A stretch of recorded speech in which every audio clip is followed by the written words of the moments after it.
Very good morning to all. In this lecture, we will discuss what is reverberation. What is reverberation? तर पहा इथे हा reflecting surface असेल दिस, त्याला ही normal. जर एखादी साऊंड वेव्ह या सरफेसवर येऊन पडली तर त्या साऊंड वेव्हचं काय होतं आपल्याला सर्वांना माहित आहे. त्या साऊंड वेव्हचं रिफ्लेक्शन होतं, त्याला आपण म्हणतो reflected sound wave. Before reflection it is incident sound wave. तर पहा angle made by this incident sound wave with normal is I. Then angle made by this reflected sound wave with normal is R. We know that R is equal to I. This is the law of reflection of light, and same law is applicable in reflection of sound also. तर पहा इथे एक surface आपण consider केला, एका सरफेसवर एक sound wave येऊन पडली, त्यानंतर आपल्याला एक रिफ्लेक्शन भेटलं. तर आपण आता वेगळी सिच्युएशन क्रिएट करूया, इमॅजिन करूया. समजा हा हॉल आहे, सर्वांना माहित आहे हा रेक्टँगल आहे, पण आपल्यासाठी आज हा बिग हॉल म्हणजेच फंक्शन हॉल लाईक ऑडिटोरियम और कन्सर्ट हॉल, अशा प्रकारे मोठे मोठे हॉल्स तुम्ही पाहिले असताल. त्या हॉलमध्ये पहा, त्या हॉलमध्ये या साईडला काय असेल, इथे असेल स्टेज. इथे कोण असेल, स्पीकर. जो स्पीच देणार आहे तो कुठे असेल, स्टेजवर. जे ऐकणार असतील ते ऑडियन्स कुठे असतील, या साईडला. तर पहा याच हॉलचा दुसरा एक व्ह्यू मी ड्रॉ करतो. हा हॉल, या हॉलचा हा सिलिंग कसा बनवला जातो सर्वांना माहित आहे. कसा बोला, कर्व. का बनवला जातो, कारण इथे जो स्पीकर आहे या स्पीकरने जे स्पीच दिला आहे म्हणजेच हा काय करत असेल, साऊंड प्रोड्यूस करत असेल. साऊंड प्रोड्यूस करत असेल म्हणजेच साऊंड वेव्स, या साऊंड वेव्स इकडे जातील. आफ्टर रिफ्लेक्शन या sound waves that is reflected sound waves या हॉलमध्ये जेवढे ऑडियन्स असतील, समजा या कॉर्नरला एक ऑडियन्स असेल तर या साऊंड वेव्स इथे पण पोहोचल्या पाहिजेत. एखादा याच्या अपोजिट कॉर्नरला असेल तिथे पण या साऊंड वेव्स पोहोचल्या पाहिजेत, जेणेकरून हा काय बोलत आहे हे सर्वांना तिथे प्रेझेंट असलेल्या सर्व ऑडियन्सला समजलं पाहिजे. पहा कुठल्या कुठल्या हॉलमध्ये अशी काही जागा असते की त्या ठिकाणी क्लिअर आवाज येत नाही असं आपण म्हणतो, कारण त्यावेळेस तिथे असा सरफेस प्रोव्हाइड केलेला नसेल कदाचित, किंवा अजून कुठला प्रॉब्लेम असेल त्यामुळे साऊंड इथे बरोबर ऐकायला येत नसेल. तर हा सिलिंग असा बनवण्याचं एकमेव कारण हे आहे, हे जे रिफ्लेक्शन होत आहे हे रिफ्लेक्शन झालेले साऊंड वेव्स प्रत्येक कॉर्नर पर्यंत पोहोचल्या पाहिजेत, हे आपला मेन हेतू आहे. तर पहा इथे रिव्हर्बरेशन म्हणजे काय, तर ही सिच्युएशन तुम्ही पाहिली आहे. त्यानंतर इथे तुम्ही पाहिलं आहे, तर इथे पहा जो साऊंड प्रोड्यूस झाला आहे, sound produce by this speaker, कोण कोण ऍब्सॉर्ब करू शकतं. या हॉलच्या वॉल्स, फ्लोर, सीट्स, इवन और क्लॉथ्स, दिस सिलिंग, हे सर्वजण काय करतात, इथे प्रोड्यूस झालेला साऊंड ऍब्सॉर्ब करण्याचं काम करतात, हे आपण पाहिलं आहे. त्याच वेळेस तिथे रिफ्लेक्शन पण होत आहे त्या साऊंडचं, म्हणजेच जो साऊंड प्रोड्यूस झाला आहे त्या साऊंडचं रिपीटेडली काय होत आहे, वारंवार रिफ्लेक्शन होत आहे. फ्रॉम रिफ्लेक्शन फ्रॉम वॉल, इथून प्रोड्यूस झालेली एखादी साऊंड वेव्ह वॉलवर जाऊन पडेल. वॉल एक सरफेस असेल, त्या सरफेसवरून ती वेव्ह, ती साऊंड वेव्ह रिफ्लेक्ट होईल. त्याचप्रमाणे काही वेव्स सिलिंग इथे रिफ्लेक्ट होतील, काही वेव्स फ्लर इथे रिफ्लेक्ट होतील आणि अशा प्रकारे तुम्हाला माहित आहे मागच्या लेक्चरमध्ये आपण इको लर्न केला आहे. हा सरफेस असेल, या सरफेसवर हा साऊंड येऊन स्ट्राईक झाल्यानंतर याचं रिफ्लेक्शन होतं आणि रिफ्लेक्शन झाल्यानंतर तो साऊंड परत आपल्याला ऐकायला येतो, त्याला आपण म्हणतो इको. म्हणजे इथे वॉलवर एक साऊंड वेव्ह, सिलिंगवर एक साऊंड वेव्ह, फ्लोअरवर एक साऊंड वेव्ह, अशा तीनच वेव्स तुम्ही कन्सिडर करा, 3 साऊंड वेव्स. जर एक रिफ्लेक्शन झाला असेल तर आपल्याला एक इको ऐकायला भेटेल, म्हणजे हा एक इको ऐकायला भेटेल, त्यानंतर हा एक इको ऐकायला भेटेल, याच्यामुळे एक इको ऐकायला भेटेल. तर इथे पहा काय होत आहे, नंबर ऑफ इको किती झाले, 3. म्हणजे एकाच वेळेस आपल्याला आपला ओरिजिनल साऊंड प्लस 1 2 3 अजून भरपूर सारे इथं साऊंड वेव्स अवेलेबल असतील, त्या सर्व साऊंड वेव्स एकाच वेळेस रिफ्लेक्ट झाल्या किंवा कंटिन्युअसली याच्यानंतर ही, याच्यानंतर ही, किंवा याच्या पुढे अजून असेल तर ती, त्याच्या पुढे असणारी ती, म्हणजे सायक्लिक ऑर्डरमध्ये म्हणा किंवा एकाच वेळेस म्हणा, इथे काय होत आहे, नंबर ऑफ रिफ्लेक्शन होत आहेत. नंबर ऑफ रिफ्लेक्शन बराबर काय असेल, नंबर ऑफ इकोज. कारण एक सरफेस एक साऊंड वेव्ह, तर आपल्याला एक इको ऐकायला भेटेल. अशा नंबर ऑफ साऊंड वेव्स असतील तर number of sound waves, number of surfaces available आहेत. इकडून काही रिफ्लेक्ट होतील, या समोरच्या वॉलवरून काही रिफ्लेक्ट होतील, लेफ्ट साईडच्या वॉलवरून काही रिफ्लेक्ट होतील, राईट साईडच्या वॉलवरून काही रिफ्लेक्ट होतील, सिलिंगवरून रिफ्लेक्ट होतील, या फ्लोअर वरून रिफ्लेक्ट होतील. नंतर जे सीट्स असतील, जेवढे ऑब्स्टॅकल्स तिथे असतील, जेवढे सरफेस तिथे असतील, तेवढे रिफ्लेक्शन्स तिथे पॉसिबल असतील. मग एवढे रिफ्लेक्शन एकाच वेळेस झाले तर आपल्याला ऐकायला येणारा आवाज कसा असेल, डेंजरस. एकाच शब्दात सांगायचं झालं तर तो साऊंड कसा असेल, डेंजर. कारण एक रिफ्लेक्शन झाल्यानंतर आपण इको एक ऐकतो, असे नंबर ऑफ रिफ्लेक्शन जर झाले तर काय होईल तुम्हाला माहित आहे, नंबर ऑफ इकोज आपण ऐकू. ही process that is here produces many echoes. एक इको आपण ऐकू शकतो, असे 1000 इकोज जर तयार झाले तर आपण ऐकू का, नाही, आपण ऐकू शकणार नाही. त्याच साऊंडला आपण म्हणतो डेंजरस साऊंड. आणि हे कधी कधी डिझायरेबल असतं, कधी कधी अनडिझायरेबल असतं, पण मोस्टली आपल्याला एवढे साऊंड्स ऐकणं कठीण जातं. मग आपण इरिटेट होणार, मग आपण म्हणणार हॉल असला आहे, हॉल चांगला बुक करायला पाहिजे होता, हॉलमध्ये व्यवस्थित ऐकायला येत नाही, इको तयार होतो आणि मग आपला इगो पण दुखावला जातो आणि फंक्शन व्यवस्थित पार पडलं जात नाही असं आपण म्हणतो. आणि तिथे 2-4 आपण काय म्हणतो त्याला नावे ठेवणे, हे असं आहे तसं आहे असं म्हणून आपण निघून जातो. हे सर्व प्रकार टाळण्यासाठी आपण पुढे पाहणार आहोत, या हॉलमध्ये चेंजेस करणार आहोत. तत्पूर्वी आपण रिव्हर्बरेशन म्हणजे काय हे पाहूया. तर ही जी प्रोसेस आहे, number of reflections, number of sounds, number of echoes आपल्याला ऐकायला येत आहेत आणि एवढे इकोज आपण एका सेकंदात किंवा फ्रॅक्शन ऑफ सेकंदामध्ये ऐकू शकत नाही. आपण इरिटेट व्हाल, या प्रोसेसला आपण म्हणतो रिव्हर्बरेशन. म्हणजे काय होईल, एकदा हॅलो बोलल्यानंतर हा आवाज आपल्याला ऐकू आल्यानंतर परत हा स्पीकर याच्यानंतर दुसरा वर्ड बोलणार आहे, पण दुसरा वर्ड ऐकू येण्याच्या अगोदर आपल्याला हॅलो 10 टाइम्स ऐकायला येतं, 10 टाइम्स.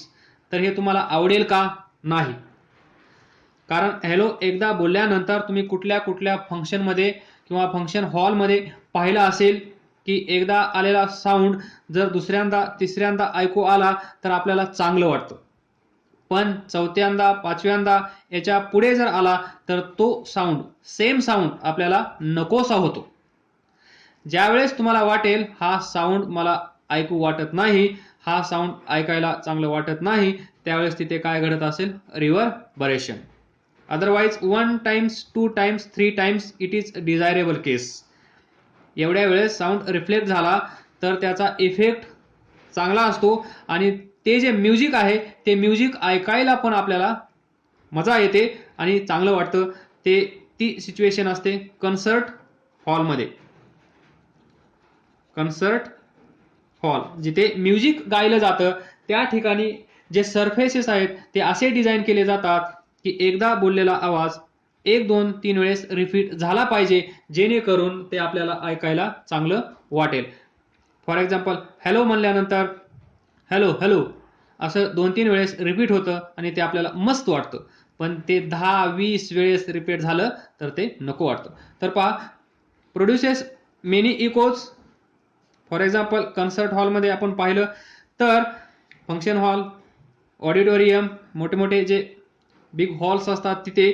तर how can we define now reverberation? The definition: persistence of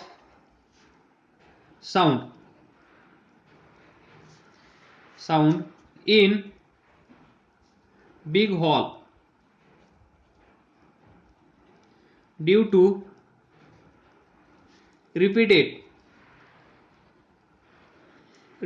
reflections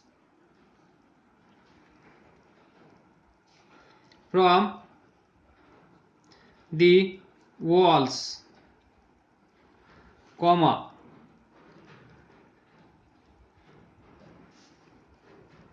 ceiling and floor of hall is called as reverberation. अलग लक्षात, जे डिस्कस केलं आहे ते इथे मॅच होत आहे का? The persistence of sound in big hall due to repeated reflections. जे रिफ्लेक्शन होत आहे त्या साऊंडचं ते कसं आहे, रिपीटेड, वारंवार. From the walls, from the ceiling, from the floor of hall is called as reverberation. And it is sometimes it is desirable. Desirable कधी असेल सांगितलं तुम्हाला, 1 to 2 और मॅक्सिमम 3 टाइम्स रिपीट झाला तर तो डिझायरेबल असेल. त्यालाच आपण म्हणतो short reverberation. Short reverberation is desirable and long reverberation is obviously ते आपल्याला पसंत पडणार नाहीये. तर हे मोस्टली फॉलो केलं जातं. मोस्टली ही कन्सेप्ट यूज केली जाते जिथे म्युझिक गायलं जातं, तिथे जिथे म्युझिक प्ले केलं जातं तिथे. त्याला आपण म्हणतो concert halls. This is concept, small concept of reverberation. तर हे होऊ नये म्हणून काय करायला पाहिजे, तर पहा, what happens if the reverberation is too long. म्हणजे खूप वेळ रिफ्लेक्शन, दिस रिपीटेड रिफ्लेक्शन त्या साऊंडचं होत असेल तर काय परिणाम होईल. What happens if the reverberation is too long. तर काय होईल, तो जो साऊंड आहे तो साऊंड आपल्याला असा ऐकायला येईल, ब्लर्ड इथे ईडी आहे. देन डिस्टोर्टेड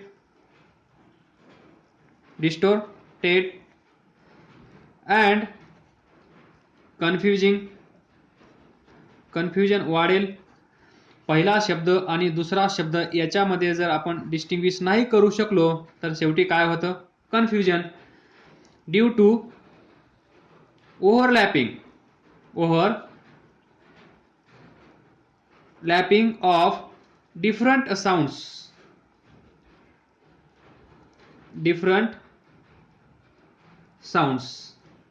तर पहा, मॉडर्न कन्सर्ट हॉल्स जे आहेत ते असे डिझाईन केले जातात तिथे optimum amount of reverberation maintain केलं जातं. That is modern concert halls are design for the optimum amount of reverberation. म्हणजेच कसं शॉर्ट रिव्हर्बरेशन मेंटेन केलं जातं त्यालाच आपण म्हणतो ऑप्टिमम अमाऊंट ऑफ रिव्हर्बरेशन. तर हे होऊ नये म्हणून आपण काय करू शकतो, तर आपण पाठीमागच्या लेक्चरमध्ये डिस्कस केलं होतं की नंबर ऑफ रिफ्लेक्शन्स. तिथे आपण साऊंड बोर्ड यूज केला, प्रत्येक ऑडियन्स पर्यंत तो साऊंड ऐकायला जावा, तो ऐकला जावा. तर प्रत्येक जो ऑडियन्स आहे तो समोर बसला असेल तर त्याला ऐकायला येईल, जर पाठीमागच्या कॉर्नरमध्ये बसले असतील तर त्यांना ऐकायला येणार नाहीयेत. त्यामुळे आपण भरपूर साऱ्या गोष्टी डिस्कस केल्या.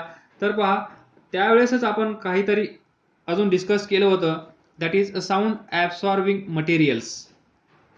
Sound absorbing materials. जर आपण या हॉलमध्ये असे काही मटेरियल्स यूज केले तर हे जे रिफ्लेक्शन आहे, रिपीटेड रिफ्लेक्शन आहे, ते थांबवलं जाईल.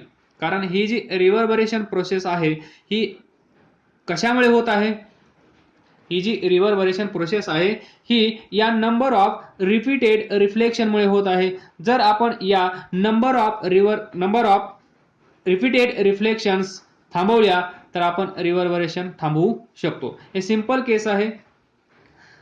म्हणजेच तुम्हाला सांगितलं या हॉलमध्ये एकदाच बोलल्यानंतर 10 वेळेस ऐकायला येतं, तर तुमच्या डोक्यात काय येईल, इथे रिव्हर्बरेशन घडत आहे, number of reflections, number of repeated sound ऐकायला येत आहेत. तर हे थांबवण्यासाठी आपल्याकडे आहे alternative solution on this reverberation. ते काय असेल, excessive reverberation in big halls and auditoriums are reduce by using various types of sound absorbing materials. काही मटेरियल असे पण आहेत जे साऊंड ॲब्सॉर्ब करतात. आपल्या घरी पहा, आपण विंडोला कर्टन्स लावतो, सोफा सेट आहे, जे इक्विपमेंट्स आपल्या घरी आहेत त्यापैकी अर्धे 50% जे अप्लायन्सेस म्हणा किंवा लगेज म्हणा, गादी म्हणा, अंथरूण म्हणा, कपडे म्हणा, कर्टन्स म्हणा, हे जे आहेत ते काय करतात, हा साऊंड ॲब्सॉर्ब करण्याचं काम करतात. म्हणून आपल्याला घरी असा काही प्रकार दिसून येत नाही, कारण जेवढं आपण बोलू त्यापैकी भरपूर सारं काही ॲब्सॉर्ब केलं जातं आणि ॲब्सॉर्ब केल्यानंतर रिव्हर्बरेशन घडत नाही. हे आपण इथेच आता डिस्कस केलं आहे. या हॉलमध्ये नंबर ऑफ रिपीटेड रिफ्लेक्शन्स होत आहेत. हे नंबर ऑफ रिपीटेड रिफ्लेक्शन थांबवण्यासाठी आपण काय करणार, ही जी वॉल आहे इथे असं मटेरियल यूज करणार की यापैकी काहीतरी साऊंड वेव्ह ज्या याच्यावर पडतील त्या रिड्यूस केल्या जातील, त्यांचं रिफ्लेक्शन थांबवलं जाईल. आणि तुम्हाला माहीत आहे ही बॉडी असेल, या बॉडीवर एखादी साऊंड वेव्ह येऊन पडली तर ही रिफ्लेक्ट होते, ॲब्सॉर्ब पण होते. जर ही साऊंड वेव्ह ॲब्सॉर्ब केली गेली तर रिफ्लेक्शन होणार नाही. म्हणून आपण काय करणार, इथे जे नंबर ऑफ रिपीटेड रिफ्लेक्शन्स आहेत ते थांबवण्यासाठी इथे असं मटेरियल यूज करणार की ही आलेली साऊंड वेव्ह याच्यामध्ये डायरेक्ट गायब झाली पाहिजे, मॅजिक घडलं पाहिजे आणि रिफ्लेक्शन थांबलं पाहिजे. तर we have sound absorbing materials to avoid this excessive reverberation in big halls और इन बिग ऑडिटोरियम. आणि अशा प्रकारे आपण कंट्रोल करू शकतो हे reverberation by using this sound absorbing materials. तर पहा, वी हॅव मेथड्स. हे झालं material. We have sound absorbing materials and also we have some methods use for to reduce this reverberation. हे रिव्हर्बरेशन म्हणता येणार नाही, एक्सेस रिव्हर्बरेशन जे जास्त होत आहे ते कमी करण्यासाठी. आणि आपल्याला माहित आहे शॉर्ट रिव्हर्बरेशन आपल्यासाठी चांगला आहे, टू लॉंग रिव्हर्बरेशन आपल्यासाठी चांगलं नाहीये. तर आपल्याला काय करायचं आहे, टू लॉंग रिव्हर्बरेशन कमी करण्यासाठी, that is excessive reverberation reduce करण्यासाठी आपल्याकडे काहीतरी मेथड्स आहेत. त्या मेथड्स आपण डिस्कस करूया. पहिली methods, that is methods to reduce. methods to reduce this reverberation. You can write in bracket excessive reverberation. तर फर्स्ट मेथड असेल panels made of sound absorbing materials. असे काही पॅनेल्स घेऊन या आणि त्या हॉलमध्ये ठेवा, जेणेकरून रिफ्लेक्शन होणार नाही. तो साऊंड, त्या साऊंड वेव्स ॲब्सॉर्ब केल्या जातील. That is panels made of sound absorbing materials. Panels made of sound absorbing materials. Then second, carpet. हॉलमध्ये तुम्ही पाहिला असाल, हॉलमध्ये कार्पेट असं अंथरून टाकलेलं असतं, जसं आपण अंथरून टाकतो झोपताना, त्या प्रकारे पूर्ण हॉलमध्ये कार्पेट यूज केलं जातं. आणि हे कार्पेट काय करतं, साऊंड ॲब्सॉर्ब करतो. आणि साऊंड ॲब्सॉर्ब केल्यामुळे रिव्हर्बरेशन रिड्यूस करण्यास मदत होते. Carpet. Then number 3, heavy curtains. Heavy curtains हे आपण विंडोला अटॅच करतो, डोअरला अटॅच करतो. तिथे काय करेल, हे कर्टन्स साऊंड वेव्स ॲब्सॉर्ब केल्या जातील, रिफ्लेक्ट होणार नाहीत आणि रिफ्लेक्शन ऑफ साऊंड होणार नाही आणि आपल्याला मदत होईल टू रिड्यूस रिव्हर्बरेशन.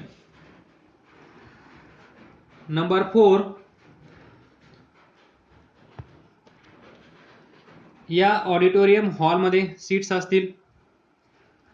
या सीटचं मटेरियल कसं वापरायचं आपण, दिस साऊंड ॲब्सॉर्बिंग मटेरियल. जर आपण सीट, चेअर्स, जे काय मटेरियल असेल जे युजफुल असेल त्या ऑडिटोरियममध्ये, त्या फंक्शन हॉलमध्ये, तर ते मटेरियल जर आपण like sound absorbing material use केलं इथे, तर काय होईल, इथे पण जे मल्टिपल रिपीटेड रिफ्लेक्शन होणार आहे ते होणार नाही. ते ॲब्सॉर्ब केलं जाईल, म्हणजे साऊंड वेव्स ॲब्सॉर्ब केल्या जातील आणि रिफ्लेक्शन थांबवलं जाईल. आणि रिफ्लेक्शन थांबवलं म्हणजेच रिव्हर्बरेशन आपण रिड्यूस केल्याबरोबर असेल.